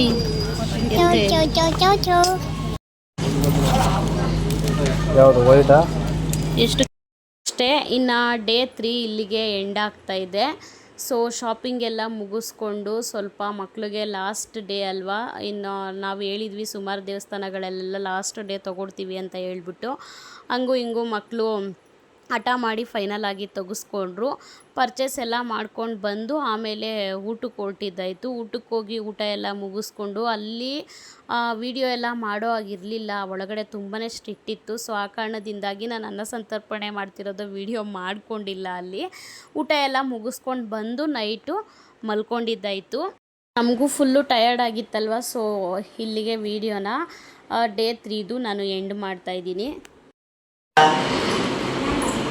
ಎಲ್ಲರೂ ಎಲ್ಲಿಗೆ ಹೋಗ್ತೀಗ ಎಂತ ಎಂತ ಮಾಡ್ಲಿಕ್ಕಿತ್ತಲ್ಲಿ ಸ್ವಲ್ಪ ಇದಾಗುತ್ತೆ ಒಯ್ಕ ಬೇಡ ಎಂತ ಉಂಟು ಗೊತ್ತಾ ಅಂತೆ ಒಯ್ಕ ಬೇಡ ಅರ್ಥ ಆಯ್ತು ನೋಡು ಅವನಿಗೆ ಇವಳ ಹತ್ರ ಮಾತಾಡ್ಸು ಎಂತ ಹೇಳ ಹೋಗ್ದಾ ಅಂದ್ಮೇಲೆ ಅವಳು ನೀನು ಹೇಳ್ಬೇಡ ಕಣ ನೀನು ಹೇಳ್ಬೇಡ ಕಣ ನೀನು ಹೇಳಬಾ ಒಯ್ಕ ಬೇಡ್ದ ಹೋಗದಾ ಎಂತ ಮಾಡ್ಲಿಕ್ಕಿತ್ತಲ್ಲಿ ಸ್ನಾನ ಮಾಡ್ಕೊಂಡು ಆಟ ಆಡ್ಲಿಕ್ಕೆ ಅಲ್ಲಿಗೆ ಹೋಯ್ತಾ ಇಲ್ಲೇ ಆಟ ಆಡಿ ಇಲ್ಲಿ ಚಂದ ಉಂಟ ಅಲ್ಲಿ ಚಂದ ಉಂಟ ಚಿಲ್ಲಿಯಾ? ಇಲ್ಲಿ ಇಲ್ಲಿ ಅಲ್ಲಿ ಚಂದ ಉಂಟ ಹಾ. ಅದಕ್ಕೆ ಇಲ್ಲಿ ಚಂದ ಇದೆಯಾ ಯಾವಾಗ ಅಲ್ಲಿ ಬೀಚ್ ಇದೆ ಇಲ್ಲಿ ಬೀಚ್ ಇಲ್ಲ ಇಲ್ಲಿ ದೇವ್ರು ಇತ್ತಲ್ಲ ದೇವ್ರು ಅಲ್ಲೂ ದೇವ್ರು ಇದೆ. ದೇವ್ರು ಕಂಡು ಅಲ್ಲಿ ದೇವ್ರು ಐತಲ್ಲ ಅದು ಬೀಚ್ ಇದೆ ಅಲ್ಲಿ ಅಲ್ಲಿ ಅಂತ ದೇವ್ರು ಅಲ್ಲಿ ಅಲ್ಲಿ ಕೃಷ್ಣ ಪರಮಾತ್ಮ ಇಲ್ಲಿ ಏ ಇಲ್ಲಿರೋದು ಕೃಷ್ಣ ಪರಮಾತ್ಮ ಇಲ್ಲಿರೋದು ಅಲ್ಲೂ ಇರ್ತದೆ beach ಪಕ್ಕ. ಹಾಂ ಅಲ್ಲಿ 7-8 ಕಿಲೋಮೀಟರ್ ದೂರ ಇತ್ತು ಅದು. ಅದಕ್ಕಿಂತ ಉಂಟ ಎಂತ ಉಂಟಾ ನಡಿಯಲ್ಲ ಏ ಒಳ್ಳೆ. ಏಯ್ ಇನ್ನು ಇಲ್ಲಿಂದ ಡೇ 4 ಸ್ಟಾರ್ಟ್ ಆಗುತ್ತೆ, ಕಡೆ ದಿನ ಅಂತಲೇ ಹೇಳ್ಬೋದು. ಸೊ ನನಗೆ ಸ್ವಲ್ಪ ಮುಖ ಎಲ್ಲ ಊದ್ಕೊಂಡ್ಬಿಟ್ಟಿತ್ತು, ಸರಿಯಾಗಿ ನಿದ್ದೆ ಇರಲಿಲ್ಲ ಅಂತ ಏನಿಲ್ಲ, ಎಲ್ಲ ತಾವು ನಿದ್ದೆ ಎಲ್ಲ ಚೆನ್ನಾಗೇ ಆಯಿತು. ಬಟ್ ಆದರೂ ಏನೋ ಗೊತ್ತಿಲ್ಲ, ಸ್ವಲ್ಪ ಲೈಟಾಗಿ ಮುಖ ಎಲ್ಲ ಊದ್ಕೊಂಡಿತ್ತು. ಆಮೇಲೆ ಮಾರ್ನಿಂಗ್ ಎದ್ದು ಎಲ್ಲ ರೆಡಿಯಾಗಿ ಕೂತಿದ್ವಿ. ಹೋಗಿ ಜಸ್ಟ್ ಬೀಚಲ್ಲೆಲ್ಲ ಆಟಾಡ್ಕೊಂಬರೋದಲ್ವ, ಸ್ವಲ್ಪ ಲೇಟಾಗಿ ಎದ್ದು ಹೊರಡೋಣ ಅಂತ ಹೇಳ್ಬಿಟ್ಟು ಮಾರ್ನಿಂಗ್ 9 ಗಂಟೆಗೆ ಎದ್ವಿ ಎಲ್ಲರೂ. ದಿನ 5 ಗಂಟೆ 4 ಗಂಟೆ ಹಿಂಗೆ ಎದ್ದು ಎಲ್ಲ ರೆಡಿಯಾಗಿದ್ವಿ, ಬಸ್ಗಳು ಸಿಗಲ್ಲ ಹಂಗೆ ಹಿಂಗೆ ಅಂತ ಹೇಳ್ಬಿಟ್ಟು. ಸೊ ಫೈನಲಿ ಇವತ್ತು 9 ಗಂಟೆಗೆ ಎದ್ವಿ. 9 ಗಂಟೆಗೆ ಎದ್ದು ಎಲ್ಲರೂ ಸ್ನಾನ ಮಾಡಿಕೊಂಡು, ಸ್ನಾನ ಏನು ಮಾಡಲಿಲ್ಲ, ಸೊ ಅಲ್ಲಿ ಉಪ್ಪು ನೀರಲ್ಲಿ ಮಾಡ್ಕೊಂಡು ಬಂದಮೇಲೆ ಮತ್ತೆ ಸ್ನಾನ ಮಾಡಬೇಕಲ್ವ. ಸೊ ಆ ಕಾರಣದಿಂದಾಗಿ ಎಲ್ಲರೂ ಫ್ರೆಶ್ ಅಪ್ ಆಗಿ ರೆಡಿಯಾಗಿ ಕೂತಿದ್ವಿ. ನಮ್ಮ ಯಜಮಾನ್ರು ಕುಂದಾಪುರ ಭಾಷೆಯಲ್ಲಿ ಮಾತಾಡ್ತಾಯಿದ್ರು. ಮಕ್ಕಳು ಯಾವ ಥರ ಕ್ಯಾಚ್ ಮಾಡ್ತಾರೆ, ಅರ್ಥ ಆಗುತ್ತಾ ಆಗಲ್ವಾ ಅವ್ರಿಗೆ ಅಂತ ಹೇಳ್ಬಿಟ್ಟು ಮಕ್ಕಳ ಹತ್ರ ಮಾತಾಡ್ತಾಯಿದ್ರು. ಬೀಚ್ಗೆ ಹೋಗೋದಕ್ಕೆ ಅಂತ ಹೇಳ್ಬಿಟ್ಟು ಎಲ್ಲ ರೆಡಿಯಾಗಿ ಕೂತಿದ್ರು. ಸೊ ಇನ್ನು ಆಗಲೇ ಹೇಳ್ದಂಗೆ ಮಾರ್ನಿಂಗಲ್ಲಿ ಹೋದ್ಮೇಲೆ ಇನ್ನು ಇವತ್ತಿನ ದಿನ ಲಾಸ್ಟ್ ಅಲ್ಲ, ಇನ್ಯಾವುದು ದೇವಸ್ಥಾನದ ಊಟಗಳು ಇನ್ನೆಲ್ಲೂ ಸಿಗೋದಿಲ್ಲ ನಮಗೆ. ಸೊ ಹಂಗೆ ಅಲ್ಲಿಂದ ಬರಬೇಕಾದ್ರೆ ಬಸ್ ಸ್ಟಾಪ್ಗೆ ಹೋಗಬೇಕು ಅಂತ ಹೇಳಿದ್ರು. ಪ್ರೈವೇಟ್ ಬಸ್ಗಳು ಸಿಗುತ್ತೆ, 5-5 ನಿಮಿಷಕ್ಕೂ ಒಂದೊಂದು ಬಸ್ಗಳು ಮಲ್ಪೆಗೆ ಬೇಜಾನ್ ಬಸ್ಗಳು ಸಿಗುತ್ತೆ. ಸೊ ನಿಧಾನಕ್ಕೆ ನಡ್ಕೊಂಡು ಆರಾಮಾಗಿ ಹೋಗಿ ಅಂತ ಹೇಳಿದ್ರು. ಸೊ ಆಯಿತು ಅಂತ ಹೇಳ್ಬಿಟ್ಟು, ಗೌರ್ಮೆಂಟ್ ಬಸ್ ಆದರೆ ಸ್ವಲ್ಪ ದೂರ ಇದೆ, ಸೊ ಆಟೋದಲ್ಲಿ ಹೋಗಬೇಕು. ಪ್ರೈವೇಟ್ ಬಸ್ ಆದರೆ ಸ್ವಲ್ಪ ದೇವಸ್ಥಾನಕ್ಕೆ ಹತ್ತಿರ ಇದೆ. ಸೊ ಆ ಕಾರಣದಿಂದಾಗಿ ನಡ್ಕೊಂಡು ಹೋಗ್ತಾಯಿದ್ವಿ. ಮಲ್ಪೆಯಲ್ಲಿ ಎಲ್ಲಾದರೂ ಕೊಡ್ಸೋಣ ಟಿಫನ್ನು ಮಕ್ಕಳಿಗೆ ಅಂತ ಹೇಳ್ಬಿಟ್ಟು ಬರ್ತಿದ್ವಿ. ಬಟ್ ಮಕ್ಕಳು ಮಾತ್ರ ಬಸ್ ಸ್ಟಾಪ್ ಹತ್ರ ಹೋಗೋದಕ್ಕೆ ಬಿಡಲಿಲ್ಲ. ಅರ್ಧ ದಾರಿಗೆ ಆಲ್ರೆಡಿ ಫುಲ್ಲು ಸುಸ್ತು, ಹೊಟ್ಟೆ ಹಶ್ವಾಗ್ತಿದೆ ಅಂತ ಹೇಳಿದ್ರು. ಸೊ ಅಲ್ಲಿ ಎಲ್ಲ ಟಿಫನ್ ತಿನ್ಕೊಂಡು ಹೋಟೆಲಲ್ಲಿ ಅಲ್ಲಿಂದ ಡೈರೆಕ್ಟಾಗಿ ಪ್ರೈವೇಟ್ ಬಸ್ ಹತ್ರ ಬಂದ್ವಿ. ಸ್ವಲ್ಪ ನಂದು ಮುಖ ಏನಕ್ಕೆ ಅಂತ ಗೊತ್ತಿಲ್ಲ, ಸ್ವಲ್ಪ ಊದ್ಕೊಂಡಿತ್ತು. ಸೊ ಇನ್ನು ಅಲ್ಲಿಂದ ಮಲ್ಪೆಗೆ ಹೋಗೋಣ ಅಂತ ಹೇಳ್ಬಿಟ್ಟು ಅಲ್ಲಿಂದ ಹೊರಟಿದ್ದಾಯಿತು. ಸ್ವಲ್ಪ ಅಲ್ಲಿ ನೀರಲ್ಲಿ ಆಡೋದಕ್ಕೆ ಅಂತ ಹೇಳ್ಬಿಟ್ಟು ಎಲ್ಲರಿಗೂ ಒಂದೊಂದು ಜೊತೆ ಬಟ್ಟೆಗಳನ್ನ ತೊಗೊಂಡಿದ್ದೆ. ಅದೊಂದೇ ಬ್ಯಾಗ್ ಕ್ಯಾರಿ ಮಾಡಿದ್ದು, ಇನ್ನು ಮಿಕ್ಕಿದ್ದೆಲ್ಲ ರೂಮಲ್ಲೇ ಇಟ್ಬಿಟ್ಟು ಎಲ್ಲರಿಗೂ ಒಂದೊಂದು ಜೊತೆ ಬಟ್ಟೆಗಳು ಮತ್ತು ಒರೆಸ್ಕೊಳ್ಳೋದಕ್ಕೆ ಟವಲ್ಗಳೆಲ್ಲ ತೊಗೊಂಡು ಆಮೇಲೆ ನೆಕ್ಸ್ಟು ಹೊರಟಿದ್ದಾಯಿತು ಮಲ್ಪೆಗೆ. ಒಂದು ಹಾಫ್ ಆನ್ ಅವರ್ ಆಗುತ್ತೆ. ಹತ್ತತ್ರ ಒಂದು 9 ಕಿಲೋಮೀಟರ್ಸ್ ಏನೋ ಇದು, 9 to 10 ಕಿಲೋಮೀಟರ್ಸ್ ಇದೆ ಅಂತಲೇ ಹೇಳ್ಬೋದು ಉಡುಪಿಯಿಂದ ಮಲ್ಪೆಗೆ. ಸೊ ಒಂದು ಹಾಫ್ ಆನ್ ಅವರ್ ಅಷ್ಟರಲ್ಲೆಲ್ಲ ಕರ್ಕೊಂಡು ಹೋಗ್ಬಿಡ್ತಾರೆ. ಬಸ್ ಅಂತೂ 5-5 ನಿಮಿಷಕ್ಕೂ ಬಸ್ಗಳ ಫೆಸಿಲಿಟೀಸ್ ಇದೆ, ಬಸ್ಗೇನು ತೊಂದರೆ ಇಲ್ಲ. ಸೊ ಅಲ್ಲಿಂದ ಡೈರೆಕ್ಟಾಗಿ ಮಲ್ಪೆಗೆ ಬಂದಿದ್ದಾಯಿತು. ಮಲ್ಪೆ ಅಲ್ಲಿ ಮೇನ್ ರೋಡಲ್ಲೇ ಸ್ಟಾಪ್ ಮಾಡಿಬಿಡ್ತಾರೆ, ಪೂರ್ತಿ ಒಳಗಡೆ ಎಲ್ಲ ಬರೋದಿಲ್ಲ. ಸೊ ಅಲ್ಲಿಂದ ವಾಕ್ ಮಾಡ್ಕೊಂಡು ಹಂಗೆ ನಿಧಾನಕ್ಕೆ, ನಮ್ಮದು ಓನ್ ವೆಹಿಕಲ್ ಏನಾರು ಇತ್ತು ಅಂದರೆ ಒಳಗಡೆ ಹೋದರೆ ಮಾಮೂಲಿ ಪಾರ್ಕಿಂಗ್ ಚಾರ್ಜಸ್ ತೊಗೋತಾರೆ, ಅದು ಎಲ್ಲ ಕಡೆ ಇದ್ದಿದ್ದೇನೆ ಅದು. ಸೊ ಅದರಿಂದನೇ ಎಷ್ಟೋ ಸಂಪಾದನೆ ಮಾಡ್ತಿದ್ದಾರೆ ಟೂರಿಸ್ಟ್ ಪ್ಲೇಸ್ಗಳಲ್ಲಿ ಅಂತಲೇ ಹೇಳ್ಬೋದು. ಆ್ಯಕ್ಚುಲಿ ಅದರಿಂದನೇ ಲಾಭ ಜಾಸ್ತಿ. ಓನ್ ವೆಹಿಕಲ್ ಏನಾದರೂ ತೊಗೊಂಡೋದ್ರೆ ಪಾರ್ಕಿಂಗೇ ಒಂದು ತೊಂದರೆ ಅಂತ ಹೇಳ್ಬೋದು. ಸೊ ಇನ್ನು ಒಳಗಡೆ ಹೊರಟಿದ್ದಾಯಿತು. ನಿಜವಾಗ್ಲೂ ಒಳಗಡೆ ಹೋಗ್ತಿದ್ದಂಗೆ ಒಂಥರ ಖುಷಿ, ಒಂಥರ ಬೇಜಾರು. ಏನಕ್ಕಂದರೆ ಕಡೇ ದಿನ ಮಾತ್ರ ಸ್ವಲ್ಪ ಏನೋ ಒಂಥರ ಮನಸ್ಸು ಭಾರ ಅನ್ನಿಸ್ತಿತ್ತು. ಏನಕ್ಕಂದರೆ ಅದನ್ನು ನಿಮ್ಮ ಹತ್ರ ಶೇರ್ ಮಾಡ್ಕೋತೀನಿ. ಸೊ ಏನಕ್ಕೆ ಮನಸ್ಸು ಭಾರ ಅನ್ನಿಸ್ತಿತ್ತು ಅಂತ ಹೇಳಿದ್ರೆ, ಕಡೇ ದಿನ ಅಲ್ವಾ. ಸೊ ಬರಬೇಕಾದ್ರೆ ಇದ್ದಿದ್ದು ಖುಷಿ ಅಷ್ಟು ಒಂಥರ ಹಿಂಗೆ ಅಂತ ಅದನ್ನು ಎಕ್ಸ್ಪ್ಲೈನ್ ಮಾಡೋದು ನಿಜವಾಗ್ಲೂ ಹೇಳೋದಕ್ಕಾಗಲ್ಲ, ಸಾಧ್ಯನೇ ಇಲ್ಲ. ಅದು ಯಾರೇ ಆಗಿರ್ಬೋದು, ಅನುಭವಿಸ್ತವ್ರಿಗೆ ಮಾತ್ರ ಗೊತ್ತಿರುತ್ತೆ ಆ ಖುಷಿನ. ನೋವು ಅಷ್ಟೇ, ಖುಷಿನೂ ಅಷ್ಟೇ, ದುಃಖನೂ ಅಷ್ಟೇ, ನಗುನೂ ಅಷ್ಟೇ, ಕಣ್ಣೀರು ಅಷ್ಟೇ, ಪ್ರತಿಯೊಂದು ಅಷ್ಟೇ ಅನುಭವಿಸ್ತವ್ರಿಗೆ ಮಾತ್ರ ಗೊತ್ತಿರುತ್ತೆ. ಸೊ ಆ ಫೀಲಿಂಗ್ಸು ಅವಾಗ ಹೋಗ್ಬೇಕಾದ್ರೆ ಇದ್ದಿದ್ದು ಖುಷಿ ಲಾಸ್ಟ್ ಇವತ್ತು ಮುಗ್ದೋಯ್ತಾ, ನಿಜವಾಗ್ಲೂ ಆಗೋಯ್ತಾ ಅನ್ನೋ ಥರನೇ ನಮಗೆ ಫೀಲ್ ಆಯಿತು, ನಿಜವಾಗ್ಲೂ ಫೀಲ್ ಆಯಿತು.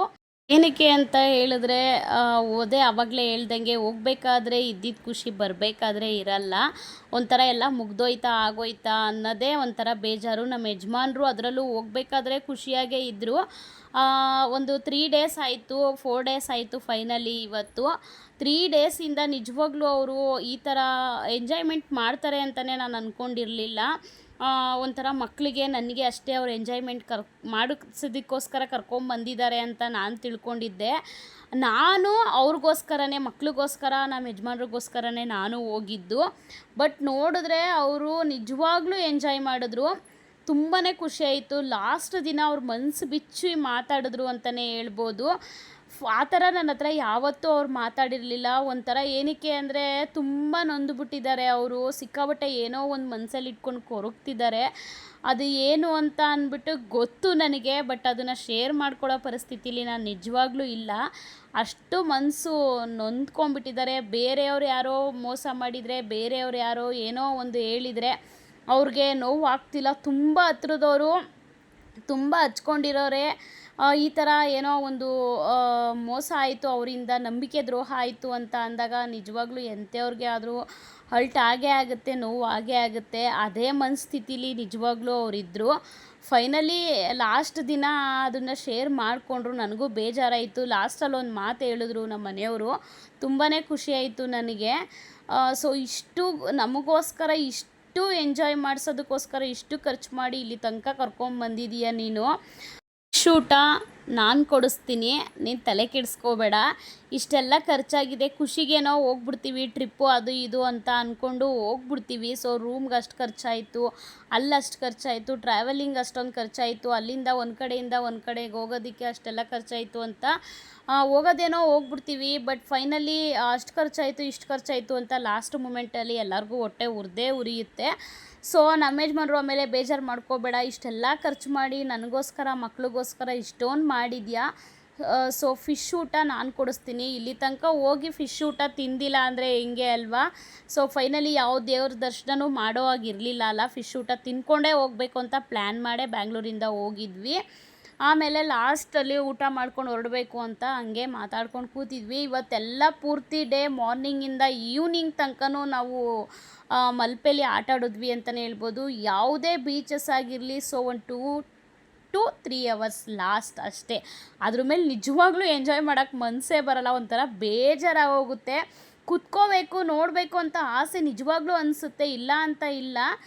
ಅದೇ ಒಂದು 2 ರಿಂದ 3 ಅವರ್ ಅಷ್ಟೇ ಅಂತ ಹೇಳ್ಬೋದು ಎಂಜಾಯ್ ಮಾಡೋದಕ್ಕೆ. ಸೊ ಕುತ್ಕೊಳ್ಳೋದು, ಸ್ವಲ್ಪ ಹೊತ್ತು ರೆಸ್ಟ್ ಮಾಡೋದು, ಮತ್ತೆ ಹೋಗಿ ನೀರಲ್ಲಿ ಆಡೋದು, ಮತ್ತೆ ಬಂದು ಕುತ್ಕೊಳ್ಳೋದು, ಈ ರೀತಿ ಮಾಡಿದ್ವಿ ಸಂಜೆ ತನಕನೂ ಅಂತ ಹೇಳ್ಬೋದು. ಇನ್ನು ಸಂಜೆ ಹಂಗೆ ಕೂತ್ಕೊಂಡು ಸ್ವಲ್ಪ ಹೊತ್ತು ಮಾತಾಡ್ತಿದ್ವಿ ನಾನು ನಮ್ಮ ಯಜಮಾನ್ರು. ಆವಾಗ ಹೇಳಿದ್ರು ಅವರು, ಸಿಕ್ಕಾಪಟ್ಟೆ ಬೇಜಾರಾಗೋಗಿತ್ತು ಕಣಮ್ಮ, ನಾನು ತುಂಬ ನೋವಲ್ಲೇ ಇದ್ದೆ. ಸೊ ನಮಗೋಸ್ಕರ ಇಷ್ಟೊಂದೆಲ್ಲ ಮಾಡಿದ್ಯಾ, ನಿಜವಾಗ್ಲೂ ತುಂಬಾ ಖುಷಿಯಾಯಿತು ನನಗೆ ಅಂತ ಕಣ್ಣಲ್ಲಿ ಒಂಥರ ನೀರು ಕಚ್ಕೊಂಡು ಹೇಳಿದ್ರು. ನಿಜವಾಗ್ಲೂ ಆ ಮೂಮೆಂಟು ನನ್ನ ಜೀವ ಇರೋ ತನಕ ಈ ದೇಹದಲ್ಲಿ ನಿಜವಾಗ್ಲೂ ಮರೆಯೋದಕ್ಕಾಗಲ್ಲ. ಹೋದ್ರೂ ನಾವು ಎಷ್ಟೇ ಖರ್ಚು ಮಾಡಿದ್ರು, ಯಾವುದೇ ದೇವ್ರ ದರ್ಶನ ಮಾಡ್ಕೊಂಬಂದ್ರೂ, ನಾವೇನೇ ಮಾಡಿದ್ರು ಇದಕ್ಕೆಲ್ಲ ಎಷ್ಟು ಕೊಟ್ಟರೂ ಕೂಡ ಸಾಕಾಗೋದಿಲ್ಲ ಅಂತಲೇ ಹೇಳ್ಬೋದು. ನಿಜವಾಗ್ಲೂ ಅಷ್ಟು ಖುಷಿಯಾಯಿತು ನನಗೆ. ನಿಜವಾಗ್ಲೂ ಅವ್ರಿಗೆ ಫೀಲ್ ಆಯಿತಾ, ನಿಜವಾಗ್ಲೂ ಅವ್ರಿಗೆ ಖುಷಿ ಆಯಿತಾ ಅನ್ನೋದೇ ನನಗೆ ಅನಿಸಿದ್ದು ಅಂತಲೇ ಹೇಳ್ಬೋದು. ಫೈನಲಿ ಎಲ್ಲ ಮುಗಿಸ್ಕೊಂಡು ಲಾಸ್ಟಲ್ಲಿ ಮೀನು ಊಟ ನಾನು ಕೊಡಿಸ್ತೀನಿ. ನಮ್ಮ ಮನೆಯವರು ಮೀನಂದರೆ ಅಷ್ಟು ಲೈಕ್ ಮಾಡಲ್ಲ. ಮೀನಂದರೆ ಇಷ್ಟಪಡೋಳು ಅಂದರೆ ನಮ್ಮ ಮನೇಲಿ ನಾನು ಒಬ್ಬಳೇ, ನನ್ನ ಮಕ್ಕಳಂತೂ ಮುಟ್ಟೋದೇ ಇಲ್ಲ. ಸೊ ಅವ್ರಿಗೆ ಪರೋಟ ಚಿಕನ್ ಕರಿ ತೊಗೊಟ್ವಿ. ಇವತ್ತು ಏನು ಗೊತ್ತಿಲ್ಲ, ನಮ್ಮ ಯಜಮಾನ್ರು ನಾನು ನೋಡ್ತೀನಿ, ಟ್ರೈ ಮಾಡ್ತೀನಿ ಅಂತ ಹೇಳ್ಬಿಟ್ಟು ಮೀನ್ದು ಊಟನೇ ತೊಗೊಂಡ್ವಿ, ಮೀನು ಊಟ ತೊಗೊಂಡ್ವಿ ಇಬ್ಬರೂ. ಸೊ ಆ ಕಡೆ ರೈಸು ಮಾಮೂಲಿ ಗೊತ್ತಲ್ಲ, ಕುಶಲಕ್ಕಿ ಅಂತ ಹೇಳ್ತೀವಲ್ಲ ಅದರಲ್ಲಿ ರೈಸ್ ಮಾಡೋದು. ಬಟ್ ನಮಗೆ ನಿಜವಾಗ್ಲೂ ಆಗಲ್ಲ, ಅದು ಅಡ್ಜಸ್ಟ್ ಆಗಲ್ಲ. ಸೊ ನಾವು ವೈಟ್ ರೈಸೇ ಕೊಟ್ಬಿಡಿ ನಮಗೆ ಅಂತ ಕೇಳಿದ್ವಿ. ಸೊ ನಾನು ನಮ್ಮ ಯಜಮಾನ್ರು ಮೀನು ಊಟ ತೊಗೊಂಡ್ವಿ. ಮಕ್ಕಳಿಬ್ಬರು ಕೂಡ ಪರೋಟ ಚಿಕನ್ ಕರಿ ತೊಗೊಂಡ್ರು, ಆಮೇಲೆ ಕಬಾಬ್ ತೊಗೊಂಡ್ರು, ಆಮೇಲೆ ಆಮ್ಲೆಟ್ ತೊಗೊಂಡ್ರು. ಒಂದೊಂದು ತೊಗೊಂಡು ಎಲ್ಲ ತಿಂದ್ಕೊಂಡು ಬಂದಿದ್ದಾಯಿತು. ಇನ್ನು ಮೀನು ಸಾಂಬಾರಿಗೆ ನಿಜವಾಗ್ಲೂ ಮೀನು ಸಾಂಬಾರು ಎಷ್ಟು ಚೆನ್ನಾಗಿತ್ತು ಗೊತ್ತಾ. ಮೀನಂತೂ ಬಾಂಗ್ಡಾ ಮೀನು ಒಂದು ಚೂರು ಮುಳ್ಳಿರಲಿಲ್ಲ, ಸಿಕ್ಕಾಬಟ್ಟೆ ಚೆನ್ನಾಗಿತ್ತು. ಮತ್ತು ಇನ್ನೊಂದು ಸಲ ರೈಸ್ ತೊಗೊಂಡ್ವಿ, ಮತ್ತು ಸಾಂಬಾರು ತೊಗೊಂಡ್ವಿ, ಮತ್ತು ಫಿಶ್ ಎಕ್ಸ್ಟ್ರಾ ತೊಗೊಂಡ್ವಿ ಅಂತಲೇ ಹೇಳ್ಬೋದು. ಎಕ್ಸ್ಟ್ರಾ ತೊಗೊಂಡು ತಿಂದ್ವಿ. ನಮ್ಮ ಯಜಮಾನ್ರು ನಮ್ಮನೇಲಿ ಏನಾದರೂ ಎಕ್ಸ್ಪೆಷಲಿ ನಮ್ಮನೇಲಿ ಏನಾದ್ರು ಮಾಡಿದ್ರೆ ಅವ್ರಿಗೆ ಮೀನನ್ನ ಬಿಡಿಸಿ ಮಗು ಥರ ತಿನ್ನಿಸ್ಬೇಕು ಅವ್ರಿಗೆ. ಸೊ ಇದೇ ಫಸ್ಟ್ ಟೈಮ್ ಅಂತ ಅನಿಸುತ್ತೆ. ನಾನು 11 ವರ್ಷದಿಂದ ಮದುವೆ ಆಗಿ ಇವಾಗಲೇ ಫಸ್ಟು ನಾನು ನೋಡಿದ್ದು. ಅವ್ರು ಮೀನು ತಿಂದಿದ್ದನ್ನ ನಾನು ಯಾವತ್ತೂ ಮೀನು ತಿಂದಿದ್ದು ಅವ್ರು ನೋಡೇ ಇಲ್ಲ ಅಂತಲೇ ಹೇಳ್ಬೋದು. ತುಂಬಾ ಖುಷಿ ಆಯಿತು, ಎಂಜಾಯ್ ಮಾಡ್ಕೊಂಡು ತಿಂದರು. ಇಲ್ಲಿ ತನಕ ಬಂದು ಫ್ರೆಶ್ ಮೀನು ತಿಂದಿಲ್ಲ ಅಂದರೆ ಹೆಂಗೆ ಅಲ್ವಾ. ಸೊ ಇಲ್ಲಿ ಬ್ಯಾಂಗ್ಳೂರಲ್ಲಿ ಎಷ್ಟೆಷ್ಟು ತಿಂಗ್ಳದೆಲ್ಲ ಮಡಗಿಟ್ಟು ಕೊಡ್ತಾರೋ ಅದನ್ನೇ ಇಷ್ಟಪಟ್ಟು ತಿಂತೀವಿ ನಾವು, ಬಿಡಲ್ಲ. ಇನ್ನು ಅಲ್ಲಿ ತನಕ ಹೋಗಿ ಫ್ರೆಶ್ ಮೀನು ತಿಂದೆ ಬರೋದಕ್ಕಾಗುತ್ತಾ. ಸೊ ನಾವು ಹಂಗೂ ಮುರುಡೇಶ್ವರದಲ್ಲಿ ತಿನ್ನೋಣ ಅಂತ ಪ್ಲ್ಯಾನ್ ಮಾಡಿದ್ವಿ. ಇನ್ನು ಕೊಲ್ಲೂರಿಗೆ ಹೋಗಬೇಕು, ಆಗಲ್ಲ. ಎಲ್ಲ ಏನು ಚೆನ್ನಾಗಿರುತ್ತೆ ತಿನ್ಕೊಂಡು ಅಲ್ಲೆಲ್ಲ ಓಡಾಡಿಕೊಂಡು ಅಂತ ಹೇಳ್ಬಿಟ್ಟು ನಮಗೆ ಲೈಕ್ ಆಗಿಲ್ಲ. ಸೊ ಮತ್ತೆ ಫಸ್ಟ್ ಡೇ ಗೋಕರ್ಣದಲ್ಲಿ ತಿನ್ನೋಣ ಅಂತ ಪ್ಲ್ಯಾನ್ ಮಾಡಿದ್ವಿ. ಅಲ್ಲೂ ಏನು ಆ ಥರ ಈ ಥರ ಅಲ್ಲೂ ಏನು ಹಂಗೆ ಫಿಶ್ ಊಟ ಎಲ್ಲೂ ಅಷ್ಟು ಹೈಲೈಟಾಗಿ ಕಾಣಲಿಲ್ಲ ಅಂತ ಹೇಳ್ಬೋದು. ಮಲ್ಪೆಯಲ್ಲಿ ಮಾತ್ರ ಮಾತಾಡೋಂಗಿಲ್ಲ, ಅಷ್ಟು ಚೆನ್ನಾಗಿತ್ತು. ಸೊ ಬೇಡ, ತಲೆನೋವೇ ಬೇಡ, ಆರಾಮಾಗಿ ಲಾಸ್ಟ್ ದಿನ ಮಲ್ಪೆಯಲ್ಲಿ ಊಟ ಮಾಡ್ಕೊಂಡು ಆರಾಮಾಗಿ ಹೋಗೋಣ ಅಂತ ಹೇಳ್ಬಿಟ್ಟು ಮಲ್ಪೆಯಲ್ಲಿ ಊಟ ಮಾಡಿದ್ದಾಯಿತು. ಮಾತ್ರ ನಿಜವಾಗ್ಲೂ ಸಂಜೆ ತನಕ ನೀರಲ್ಲಾಡು, ಕುತ್ಕೋ ರೆಸ್ಟ್ ಮಾಡು, ನೀರಲ್ಲಾಡು ರೆಸ್ಟ್ ಮಾಡು, ಇದೇ ಆಯ್ತಲ್ವ. ಸೊ ಫುಲ್ಲು ಬ್ಲ್ಯಾಕ್ ಆಗಿಬಿಟ್ಟಿದ್ವಿ, ಎಲ್ಲ ಕಪ್ಪಗಾಗ್ಬಿಟ್ಟಿದ್ವಿ. ನಿಜವಾಗ್ಲೂ ಇದು ನಾವೇನ ಅನ್ನೋಷ್ಟು ಫೀಲ್ ಆಯಿತು. ನಿಜವಾಗ್ಲೂ ನನಗೆ ನಂಬೋಕ್ಕೆ ಆಯ್ತಾ ಇಲ್ಲ, ಆ ಥರ ಫುಲ್ಲು ಆಗ್ಬಿಟ್ಟಿದ್ವಿ. 4 ಜನನೂ ಕೂಡ ಎಲ್ಲರಿಗೂ ಫುಲ್ಲು ಕಪ್ಪು ಸುತ್ಕೊಂಡ್ಬಿಟ್ಟಿತ್ತು ಮುಖ. ಸನ್ಸ್ಕ್ರೀನ್ ಎಲ್ಲ ಹಾಕ್ಕೊಂಡಿದ್ವಿ, ಬಟ್ ಆದರೂ ಯಾವ ಸನ್ಸ್ಕ್ರೀನೋ ಅದು ನಿಜವಾಗ್ಲೂ ನನಗಂತೂ ಗೊತ್ತಿಲ್ಲ. ಫುಲ್ಲು ಬ್ಲ್ಯಾಕ್ ಆಗಿಬಿಟ್ಟಿದ್ವಿ ಅಂತಲೇ ಹೇಳ್ಬೋದು. ಆಮೇಲೆ ಅಲ್ಲೇ ಆಪೋಸಿಟಲ್ಲೇ ಬೀಚ್ ಆಪೋಸಿಟಲ್ಲೇ ಏನು ತಲೆ ಕೆಡಿಸ್ಕೊಳ್ಳೋ ಆಗಿಲ್ಲ, ಇಲ್ಲೇನು ರೂಮ್ ಮಾಡಲೇಬೇಕು ಅಂತೇನಿಲ್ಲ. ಬೀಚ್ ಆಪೋಸಿಟಲ್ಲೇ ಸ್ನಾನಗೃಹ ಅಂತ ಇದೆ. ಸೊ ಅಲ್ಲಿ ಚೇಂಜ್ ಮಾಡೋದಕ್ಕೂ ಅದೇ ಅಮೌಂಟ್ ಕೇಳಿದ್ರು, ಸ್ನಾನ ಮಾಡೋದಕ್ಕೂ ಅದೇ ಅಮೌಂಟ್ ಕೇಳಿದ್ರು. ಸೊ ಇನ್ನು ನಾವು ಉಡುಪಿಗೆ ಹೋಗಿ ಸ್ನಾನ ಮಾಡೋದು ಬಿಸಿನೀರಿತ್ತು, ಬಟ್ ಇಲ್ಲಿ ಬರೀ ಬಟ್ಟೆ ಚೇಂಜ್ ಮಾಡ್ಕೊಳ್ಳೋದಕ್ಕೆ ಅದು ಅಷ್ಟೇ ಅಮೌಂಟ್ ಕೇಳಿದ್ರಲ್ವ. ಸೊ ಟೆನ್ಷನ್ನೇ ಬೇಡ, ಆರಾಮಾಗಿ ಇಲ್ಲಿಂದನೇ ಸ್ನಾನ ಮಾಡ್ಕೊಂಡು ಹೋಗ್ಬಿಡೋಣ ಅಂತ ಹೇಳ್ಬಿಟ್ಟು ಸ್ನಾನಗೃಹ ಅಂತ ಇತ್ತಲ್ಲಿ. ಸೊ ಅಲ್ಲೇ ಸ್ನಾನ ಮಾಡಿಬಿಟ್ವಿ. ನಮಗೆ ರೂಮ್ಗೆ ಹೋಗಿ ಸ್ನಾನ ಮಾಡೋ ತಲೆನೋವೇ ತಪ್ಪುತ್ತೆ ಬಿಡಿ. ಇಲ್ಲಿ ಬಟ್ ತಣ್ಣೀರು, ಅಲ್ಲಿ ಉಡುಪಿಲಿ ನಾವು ರೂಮ್ ಮಾಡಿದ್ದೆ ಬಿಸಿನೀರಿತ್ತು. ಸೊ ಏನೂ ಮಾಡೋದಕ್ಕಾಗಲ್ಲ, ತಣ್ಣೀರೋ ಯಾವ ನೀರೋ ಸದ್ಯಕ್ಕೆ ಅಲ್ಲಿಗೆ ಹೋಗೋ ತನಕ ಆಗೋದಿಲ್ಲ. ಮತ್ತು ಮರಳೆಲ್ಲ ಫುಲ್ಲು ಆಗಿಬಿಟ್ಟಿರುತ್ತೆ. ಸೊ ಅದನ್ನೆಲ್ಲ ನೀಟಾಗಿ ಕ್ಲೀನ್ ಮಾಡ್ಕೊಂಡಿಲ್ಲ ಅಂತ ಹೇಳಿದ್ರೆ ಮೈಗೆಲ್ಲ ಒಂಥರ ಬಟ್ಟೆ ಎಲ್ಲ ಅಂಟ್ಕೊಂಡಂಗೆ ಆಗುತ್ತೆ. ಇಲ್ಲೇ ಸ್ನಾನ ಮಾಡಿಬಿಡೋಣ ಆರಾಮಾಗಿ ಅಂತ ಹೇಳ್ಬಿಟ್ಟು ಇನ್ನು ನಾವು ಮುರುಡೇಶ್ವರದಿಂದ ಕೊಲ್ಲೂರಿಗೆ ಬರಬೇಕಾದ್ರೇ ಆ ಫೀಲ್ ಆಯಿತು ನಮಗೆ. ಸೊ ಅಲ್ಲಿ ಬೀಚಲ್ಲಿ ಆಡಿದ ತಕ್ಷಣ ಅಲ್ಲೇ ಸ್ನಾನ ಮಾಡಿಬಿಟ್ಟೆ ಬೆಸ್ಟ್ ಅಂತ ಅನಿಸ್ತು ನಮಗೆ. ಆ ಫಸ್ಟ್ ಟೈಮ್ ಆ ಫೀಲ್ ಆಗಿದ್ದಕ್ಕೇ ಇಲ್ಲಿ ನಾವು ಆ ಕೆಲಸ ಮಾಡಿದ್ದು. ಫಸ್ಟು ಬೀಚಲ್ಲಿ ಸುಮಾರು ಒಂದು 4 ಗಂಟೆ ತನಕ ಆಟಾಡಿದ್ವಿ. ಮಾರ್ನಿಂಗ್ ಹೋದವರು 4 ಗಂಟೆ ತನಕ ಆಟಾಡಿದ್ವಿ ಅಂತ ಹೇಳ್ಬೋದು. ಸಾಕಪ್ಪ, ಬೀಚ್ ಸವಾಸನೆ ಬೇಡ ಅನ್ನೋಷ್ಟು ಎಂಜಾಯ್ ಮಾಡಿಬಿಟ್ವಿ. ಫೈನಲಿ ಲಾಸ್ಟ್ ದಿನ ಫುಲ್ಲು ರೀಲ್ಸ್ ಎಲ್ಲ ಮಾಡ್ಕೊಂಡ್ವಿ, ಎಲ್ಲ ಎಂಜಾಯ್ ಮಾಡಿದ್ವಿ. ಫೋಟೋಶೂಟ್ ಎಲ್ಲ ಮಾಡಿಕೊಂಡು ಸುಮಾರು ತನಕ ಎಂಜಾಯ್ ಮಾಡಿ, ಮತ್ತು ಇನ್ನೊಂದು ಏನಂದರೆ ಅಲ್ಲಿ ಲೆಗೇಜ್ ರೂಮ್ ಇದೆ. ಸೊ ಎಲ್ಲ ಫೋಟೋಶೂಟು ರೀಲ್ಸ್ ಎಲ್ಲ ಮಾಡಿಕೊಂಡು ಮೊಬೈಲ್ ಕೂಡ ಅದರೊಳಗಡೆ ಹಾಕ್ಬಿಟ್ಟು ನಾವು ಅವ್ರಿಗೆ ಹೇಳ್ಬಿಟ್ಟೆ ಕೊಟ್ಟಿದ್ವಿ. ಪರ್ಸು, ಅಮೌಂಟು, ಮೊಬೈಲೆಲ್ಲ ಇದೆ. ಅದರಲ್ಲೂ 3 ಮೊಬೈಲು, ನಂದು ಬಿಸ್ನೆಸ್ ಮೊಬೈಲ್ ಒಂದು, ಈ ಪರ್ಸ್ನಲ್ ಫೋನ್ ಒಂದು, ಇನ್ನೊಂದು ಯಜಮಾನ್ರದ್ದೊಂದು, ಒಟ್ಟು ಟೋಟಲಾಗಿ 3 ಫೋನ್ ಇತ್ತು. ಹೇಳ್ಬಿಟ್ಟೆ ಅವ್ರಿಗೆ ನಾವು ಲಗೇಜ್ಗೆ ಹಾಕ್ಬಿಟ್ಟು ಬಂದಿದ್ವಿ. ಸೊ ಇಲ್ಲ, ಏನು ಟೆನ್ಷನ್ ತೊಗೊಳೋಂಗಿಲ್ಲ, ಆರಾಮಾಗಿ ಹೋಗಿ ಬನ್ನಿ ಅಂತ ಹೇಳ್ಬಿಟ್ಟು ಬ್ಯಾಗ್ ಇಸ್ಕೊಂಡು ಕಳಿಸಿದ್ರು. ಸೊ ಲಗೇಜ್ಗೆ ಹಾಕ್ಬಿಟ್ಟು ನಾವು ಆರಾಮಾಗಿ ಆಟ ಆಡಿದ್ವಿ, ಸಂಜೆ ತನಕ ಆಟ ಆಡಿದ್ವಿ. ಇನ್ನು ಡ್ರೆಸ್ ಚೇಂಜ್ ಮಾಡೋಕ್ಕೆ ಹೋದಾಗಲೇ ನಾವು ಸ್ನಾನಗೃಹದ ಹತ್ರ ಹೋಗ್ಬೇಕಾದ್ರೇ ನಾವು ಅದು ಕ್ಯಾರಿ ಮಾಡಿದ್ದು ಬ್ಯಾಗು. ಸೊ ತೊಗೊಂಡೋಗಿ ಸ್ನಾನ ಎಲ್ಲ ಮಾಡ್ಕೊಂಡು ಅಲ್ಲೇ ಪಕ್ಕದಲ್ಲೇ ಹೋಟೆಲ್ ಇತ್ತು, ಅಲ್ಲೇ ಊಟ ಎಲ್ಲ ನೆಮ್ಮದಿಯಾಗಿ ಊಟ ಮಾಡ್ಕೊಂಡು ಎಲ್ಲ ಮುಗಿಸ್ಕೊಂಡು ಇಲ್ಲಿಂದ ನಾವು ಏನು ಹೊತ್ಕೊಂಡು ತಲೆಯಲ್ಲಿ ಮೈಂಡಲ್ಲಿ ಮನಸ್ಸಲ್ಲಿ ನಾವು ಏನು ತೊಗೊಂಡೋಗಿದ್ವೋ ಅದನ್ನೆಲ್ಲ ಅದೇ ಸಮುದ್ರದಲ್ಲಿ ಬಿಟ್ಟು ಬಂದ್ಬಿಡೋಣ ಅಂತ ಹೇಳ್ಬಿಟ್ಟೆ ಹೋಗಿದ್ದು. ಅದನ್ನೆಲ್ಲ ನಿಜವಾಗ್ಲೂ ಹೇಳೋಕ್ಕಾಗದೇ ಇರೋಂಥ ಪರಿಸ್ಥಿತಿಯಲ್ಲೇ ಇದ್ದೀನಿ, ಹೇಳೋಕ್ಕೆ ನಿಜವಾಗ್ಲೂ ಆಗಲ್ಲ. ಅದನ್ನೆಲ್ಲ ಅಲ್ಲಿ ಸಮುದ್ರದಲ್ಲಿ ಅಲೆ ಬಂದು ಹೋದಂಗೆ ನಮ್ಮ ಜೀವನದಲ್ಲಿ ಕಷ್ಟಗಳು ಬರುತ್ತೆ ಹೋಗುತ್ತೆ, ಏನು ಮಾಡೋಕ್ಕಾಗಲ್ಲ. ಅಲೆ ಬಂದು ಹೋಗ್ಬಿಡಲ್ಲ, ಬರ್ತಾನೆ ಇರುತ್ತೆ ಹೋಗ್ತಾನೆ ಇರುತ್ತೆ, ಬರ್ತಾನೆ ಇರುತ್ತೆ ಹೋಗ್ತಾನೆ ಇರುತ್ತೆ. ಸೊ ಮನುಷ್ಯ ಅಂತ ಅಂದಮೇಲೆ ಕಷ್ಟಗಳು ಹಂಗೆ ಬರ್ತಾ ಇರುತ್ತೆ ಹೋಗ್ತಾ ಇರುತ್ತೆ. ಸೊ ಪರವಾಗಿಲ್ಲ, ಏನು ತೊಂದರೆ ಇಲ್ಲ. ಬಟ್ ಆದರೆ ಈ ಥರ ಮನ್ಸಿಗೆ ನೋವು ಮಾಡೋರು ನಮ್ಮ ಸುತ್ತಮುತ್ತ ಇದ್ದಾರೆ ಅಂತ ಅಂದಾಗ ಏನು ಮಾಡ್ಕೊಬಿಡ್ಬೇಕು ಅಂತ ಹೇಳಿದ್ರೆ ಮನ್ಸಿಗೆ ನೋವು ಆಗ್ತಾನೇ ಇತ್ತು, ಪದೇ ಆಗ್ತಾನೇ ಇತ್ತು. ಬಟ್ ಈಗ ನಿಜವಾಗ್ಲೂ ಕಲ್ಲು ಮಾಡ್ಕೊಂಬಿಟ್ಟಿದ್ದೀನಿ. ಮನಸ್ಸು ಯಾರು ಏನೇ ಹೇಳಿದ್ರು ತಲೆಗೆ ಹಾಕ್ಕೊಳ್ಳಲ್ಲ, ಟೆನ್ಷನ್ ತೊಗೊಳ್ಳಲ್ಲ. ಮನಸ್ಸಂತೂ ಟೋಟಲಿ ಕಲ್ಲಾಗ್ಬಿಟ್ಟಿದೆ. ಬಟ್ ಗೊತ್ತಿಲ್ಲ, ಅಷ್ಟು ಮನಸ್ಸು ನೋವು ಮಾಡ್ಕೊಬಿಟ್ಟಿದ್ದೀವಿ. ಬಟ್ ಫೈನಲಿ ಅಲ್ಲಿ ಹೋಗಿ ಇವತ್ತು ನಾನು ಇಷ್ಟು ಖುಷಿಯಿಂದ ಕಳಕಳೆಯಾಗಿ ನಾನು ಮಾತಾಡ್ತಿದ್ದೀನಿ ಅಂದರೆ ನಿಜವಾಗ್ಲೂ ಈ ಟ್ರಿಪ್ಪೇ ಕಾರಣ ಅಂತ ಹೇಳ್ಬೋದು.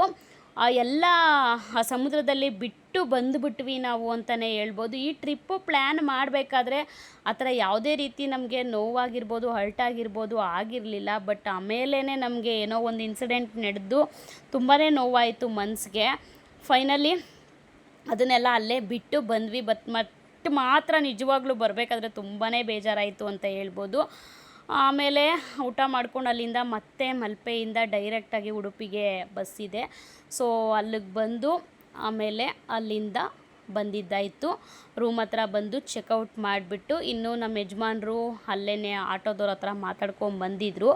ಸೊ ನಾನು ಎಲ್ಲ ಪೂರ್ತಿ ಅವ್ರ ಆಟೋದವ್ರ ಹತ್ರ ಮಾತಾಡ್ಕೊಂಡು ಬರೋಷ್ಟೊತ್ತಿಗೆ ನಾನು ಎಲ್ಲ ರೂಮಲ್ಲಿ ಬಟ್ಟೆ ಎಲ್ಲ ಪ್ಯಾಕ್ ಮಾಡಿ ಎಲ್ಲ ರೆಡಿ ಮಾಡಿ ಇಟ್ಕೋತಾ ಇದ್ದೆ. ಅಷ್ಟೊತ್ತಿಗೆ ನಮ್ಮ ಯಜಮಾನ್ರು ಆಟೋದವ್ರನ್ನ ಕೇಳ್ಕೊಂಬಂದರು. ರೈಲ್ವೆ ಸ್ಟೇಷನ್ಗೆ ಎಷ್ಟಾಗುತ್ತೆ ಆಟೋಗೆ ಅಂತ ಹೇಳ್ಬಿಟ್ಟು ಕೇಳ್ಕೊಬರೋದಕ್ಕೆ ಹೋಗಿದ್ರು. ಸೊ ಎಲ್ಲ ಫೈನಲಿ ಮಾತಾಡಿಕೊಂಡು ಆಟೋದವ್ರ ಹತ್ರ ಬಂದರು. ಪಾಪ ಆಟೋದವ್ರು ಬಂದು ಕಾಯ್ತಾಯಿದ್ರು. ನಾವು ಇನ್ನೂ ರೂಮ್ ಚೆಕ್ಔಟೇ ಮಾಡಿರಲಿಲ್ಲ. ಸೊ ಆ ಟೈಮ್ಗೆ ಫೋನ್ ಮಾಡಿ ಅಂತ ಹೇಳ್ಬಿಟ್ಟು ಆಟೋದವ್ರ ನಂಬರ್ ಕೂಡ ಕೊಟ್ಟಿದ್ದರು. ನಾವು ಫೋನ್ ಮಾಡಿದ್ದಕ್ಕೆ ಸ್ವಲ್ಪ ಹೊತ್ತು ನಾನು ಫೋನ್ ಮಾಡ್ತೀನಿ ಆವಾಗ ಬನ್ನಿ ಕೆಳಗಡೆ ಅಂತ ಹೇಳಿದರು. ಅವ್ರೇನು ಮಾಡಿದ್ದಾರೆ, ರೂಮ್ ಹತ್ರ ಬಂದು ಫೋನ್ ಮಾಡಿದ್ದಾರೆ. ಪಾಪ ತುಂಬ ಹೊತ್ತು ಕಾದರು ಅವರು. ಅಲ್ಲಿರೋದೆಲ್ಲ ನಾವು ಮುಗಿಸ್ಬೇಕಲ್ವಾ. ಸೊ ಚೆಕ್ಔಟ್ ಮಾಡಿ ಎಲ್ಲ ಎತ್ಕೊಂಡು ಒಂದೇ ಸಮನೆ ಕೆಳಗಡೆ ಬಂದು ಚೆಕ್ಔಟ್ ಮಾಡಿ ವಾಟರ್ ಪ್ಯೂರಿಫೈ ಇತ್ತು ಅಲ್ಲೊಂದು. ವಾಟ್ರ್ ಬಾಟ್ಲಿಗೆಲ್ಲ ನೀರು ಇಟ್ಕೊಂಬಿಡೋಣ ಅಂತ ಹೇಳ್ಬಿಟ್ಟು ಎಲ್ಲ ಬಾಟ್ಲಿಗೆಲ್ಲ ನೀರೆಲ್ಲ ತುಂಬಿಸ್ಕೊಂಡು ಪಾಪ ಸುಮಾರು ತನಕ ಕಾದರು ಅವರು ಅಂತಲೇ ಹೇಳ್ಬೋದು ಆಟೋದವರು. ಇನ್ನು ಕರ್ಕೊಂಡೋಗಿ ರೈಲ್ವೆ ಸ್ಟೇಷನ್ ಹತ್ರ ಬಿಟ್ಟರು. ನಮಗೆ 8:50ಗೋ 9:50ಗೋ ನನಗೆ ಅಷ್ಟು ನೆನಪಾಗ್ತಾ ಇಲ್ಲ. ಸೊ ನಾನು ಹೇಳ್ತೀನಿ ಟ್ರೈನ್ ಟೈಮಿಂಗ್ಸ್ಗಳು, ಅಮೌಂಟ್ ಎಷ್ಟಾಯಿತು ಎಲ್ಲ ಟೋಟಲಾಗಿ ಪ್ರತಿಯೊಂದು ಖರ್ಚು ಎಷ್ಟಾಯಿತು, ನಾವು ಎಷ್ಟು ಖರ್ಚು ಮಾಡಿದ್ವಿ, ಎಷ್ಟು ನಾನು ತೊಗೊಂಡೋಗಿದೆ ಅಮೌಂಟು, ನನಗೆ ಎಷ್ಟು ಸೇವ್ ಆಯಿತು, ಎಷ್ಟು ಉಳೀತು, ಎಲ್ಲ ಖರ್ಚಾಯ್ತಾ, ಈ ಕಡಿಮೆ ಬಡ್ಜೆಟಲ್ಲೇ ಹೋಗಿ ಬರ್ಬೋದಾ, ಇಷ್ಟು ಪ್ಲೇಸಸ್ ಎಲ್ಲ ಎಷ್ಟು ದಿನದಲ್ಲಿ ಕವರ್ ಮಾಡ್ಬೋದು, ಪ್ರತಿಯೊಂದು ಡೀಟೇಲಿಂಗ್ ವಿಡಿಯೋ ಆದರೆ ಒಂದೇ ವಿಡಿಯೋದಲ್ಲಿ ಶೇರ್ ಮಾಡ್ತೀನಿ. ಇಲ್ಲ ಅಂದರೆ ಪಾರ್ಟ್ 1 ಪಾರ್ಟ್ 2 ಅಂತ ಹೇಳ್ಬಿಟ್ಟು 2 ವೀಡಿಯೋನ ಮಾಡಬೇಕು ಅಂತ ನನ್ನ ಮೈಂಡ್ ಸೆಟ್ಟಲ್ಲಿದೆ. ಸೊ ವೀಡಿಯೋಸು ತುಂಬ ಲೆಂತಿ ಆಗಿಬಿಟ್ರೆ ನಿಜವಾಗ್ಲೂ ನೋಡೋದಕ್ಕೆ ಚೆನ್ನಾಗಿರೋದಿಲ್ಲ. ಸೊ ಆ ಕಾರಣದಿಂದಾಗಿ ಆಯಿತು ಅಂದರೆ ಒಂದೇ ವಿಡಿಯೋದಲ್ಲಿ ಮುಗಿಸ್ತೀನಿ. ಇಲ್ಲ ಅಂದರೆ 2 ವೀಡಿಯೋ ಮಾಡಿ ಪ್ರತಿಯೊಂದು ಡೀಟೇಲಿಂಗ್ ಎಲ್ಲ ಕೂಡ ನಿಮ್ಮ ಹತ್ರ ಶೇರ್ ಮಾಡ್ಕೋತೀನಿ. ಸೊ ಫೈನಲಿ ಟ್ರೈನ್ ಬಂತು. ಟ್ರೈನ್ ಬಂದಮೇಲೆ ಟ್ರೈನ್ ಹತ್ಕೊಂಡು ಅದಕ್ಕಿಂತ ಮುಂಚೆ 1 ಅವರ್ ಮುಂಚೆಲೇ ಕರ್ಕೊಂಡೋಗಿ ಆಟೋದವ್ರು ಬಿಟ್ಟರು ಅಂತಲೇ ಹೇಳ್ಬೋದು. ಸೊ ಆಟೋದವ್ರು ಬಿಟ್ಟ ಮೇಲೆ ಟ್ರೈನ್ ರೈಲ್ವೆ ಸ್ಟೇಷನ್ ಹತ್ರ ಹೋದ್ವಿ. ಅಲ್ಲಿ ಹೋದ್ಮೇಲೆ ರೈಲ್ವೆ ಸ್ಟೇಷನಲ್ಲೇ ಊಟ ಎಲ್ಲ ತೊಗೊಂಡು ಅಲ್ಲಿಂದ ರೈಲ್ ಹತ್ಕೊಂಡು ಬಂದಿದ್ದಾಯಿತು. ರೈಲ್ವೆ ಸ್ಟೇಷನ್ ಮಾಮೂಲಿ ಟ್ರೈನ್ ಒಳಗಡೆ ಊಟ ಎಲ್ಲ ಮಾಡಿ ಮುಗಿಸ್ಕೊಂಡ್ವಿ. ಊಟ ಎಲ್ಲ ಮಾಡಿ ಮುಗಿಸ್ಕೊಂಡು ಅಲ್ಲಿಂದ ಟ್ರೈನ್ ಮೂವ್ ಆಯಿತು. ಮಾರ್ನಿಂಗ್ 7:15ಗೇನೋ ಟ್ರೈನು ಬ್ಯಾಂಗ್ಳೂರಿಗೆ ಬಂತು. ಇನ್ನು ರೈಲ್ವೆ ಸ್ಟೇಷನಿಂದ ಹೊರಗಡೆ ಬಂದಿದ್ದ ತಕ್ಷಣವೇ ಆಟೋ ಬುಕ್ ಮಾಡಿಬಿಟ್ಟು ಮನೆಗೆ ಬಂದು ಆರಾಮಾಗಿ ರೆಸ್ಟ್ ಮಾಡಿಬಿಟ್ವಿ ಅಂತಲೇ ಹೇಳ್ಬೋದು. ನಿಜವಾಗ್ಲೂ ಹೆಂಗೆ ಕಳೀತು ಅಂತಲೇ ಹೇಳೋಕ್ಕಾಗಲ್ಲ. 4 ಡೇಸು ತುಂಬಾ ಖುಷಿಯಾಯಿತು. ಫೈನಲಿ ಹ್ಯಾಪಿ ಅಂತಲೇ ಹೇಳ್ಬೋದು. ಸೊ ಇನ್ನೇನು ನನಗೆ ಹೇಳೋದಕ್ಕೆ ವರ್ಡ್ಸ್ ಸಿಗ್ತಾ ಇಲ್ಲ. ಸೊ ತುಂಬಾ ಖುಷಿ ಆಯಿತು, ತುಂಬಾ ಎಂಜಾಯ್ ಮಾಡಿದ್ವಿ. ನಿಮಗೂ ಈ 4 ದಿನದ ಟ್ರಿಪ್ ಏನಾದರೂ ಇಷ್ಟ ಆಯಿತು ಅಂದರೆ ಒಂದು ಲೈಕ್ ಕೊಡಿ. ಯಾರಾದರೂ ಹೊಸ್ದಾಗಿ ನನ್ನ ಚಾನಲ್ ನೋಡ್ತಿದ್ರೆ ದಯವಿಟ್ಟು ಸಬ್ಸ್ಕ್ರೈಬ್ ಮಾಡ್ಕೊಂಡು ನೋಡಿ ಅಂತ ಹೇಳ್ತಾ ಇವತ್ತಿನ ಈ ವಿಡಿಯೋನ ನಾನು ಇಲ್ಲಿಗೆ ಎಂಡ್ ಮಾಡ್ತಾಯಿದ್ದೀನಿ. ಮತ್ತೆ ನಾಳೆ ವಿಡಿಯೋದಲ್ಲಿ ಭೇಟಿ ಆಗೋಣ. Thank you for watching. Bye.